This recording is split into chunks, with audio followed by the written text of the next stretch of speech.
Hi everyone, Emily Teacher here, and today we're reading the story Danger, Manatees at Play. The subject of manatees takes us far back in the history of both natural science and imaginative storytelling. Manatees have been in existence for 50 million years. This sea animal was probably what sailors were seeing long ago when they reported visions of mermaids sunning themselves on rocks in the far distance. So let's read here about manatees and all about them, right? They've been around for a very, very long time, and they may even be where the lore of mermaids came from. Let's listen to more. Closer observation of the manatee shows it to be a ponderous mammal. It measures from 8 to 12 feet in length and it weighs up to 3,000 pounds. The manatee's tapered body, shaped somewhat like that of an overgrown seal or a miniature whale, has two front legs and a broad, flat tail. The legs and the tail act as flippers. Manatees live singly or in small groups. They can eat 200 pounds of food a day, grazing contentedly on water hyacinths and other aquatic plants. A manatee sometimes may stand up straight in the water, often with strings of sea plants hanging like hair from its head. So, this is all about what the manatee looks like, right? It's a very big animal, and it has two little arms at the front and tapers into a broad and flat tail, which maybe can look a little bit like a mermaid tail. They live usually alone or with just a small group, and they like to eat aquatic plants. Sometimes they even stand up straight in the water, often with strings of sea plants hanging from its hair or from its head, looking like hair. That maybe could help it look like a mermaid as well. In the United States, Florida's coastal waters are the manatee's principal habitat. These sea creatures are quite docile by nature. In fact, they have no fear of humans. They seem to love company. Manatees allow swimmers to play alongside them, something that is discouraged by game wardens. Manatees feed just below the surface. They are often unobserved by speeding boaters who may go blithely on their way, ignorant of the terrible injuries they have just inflicted. Being struck by a high speed propeller can be lethal. Almost one-third of all manatee deaths are boat-related.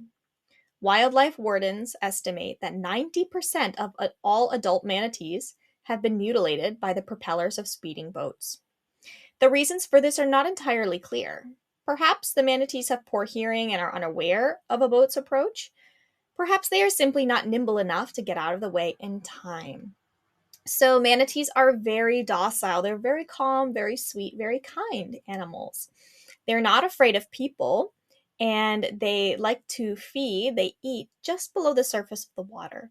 So maybe you can't really see them, but they're just under the water there. So, because of this, a lot of people who are in boats will speed by on the water and they don't see the manatees, and the manatees can get hit by the propeller of the boat, which is going very fast and can be very sharp. So, sometimes this can kill manatees, or often it can leave them with really bad injuries because because they have poor hearing, or maybe they're just not fast enough to get out of the way in time. We're really not sure why.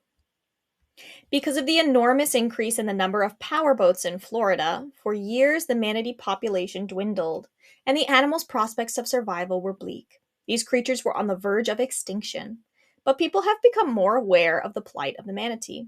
Laws such as the Endangered Species Act and the Marine Mammal Protection Act prohibit harming manatees. More needs to be done, though. People operating powerboats in areas where manatees live need to be more vigilant. If they were, many collisions could be averted, and speed limits need to be strictly enforced. Even though people whose livelihood depends on the boating industry assert that too much regulation would cause economic hardship.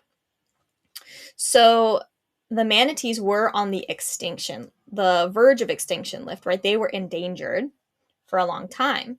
So a lot of laws were put into place in Florida to help protect the manatees from being hit by boats.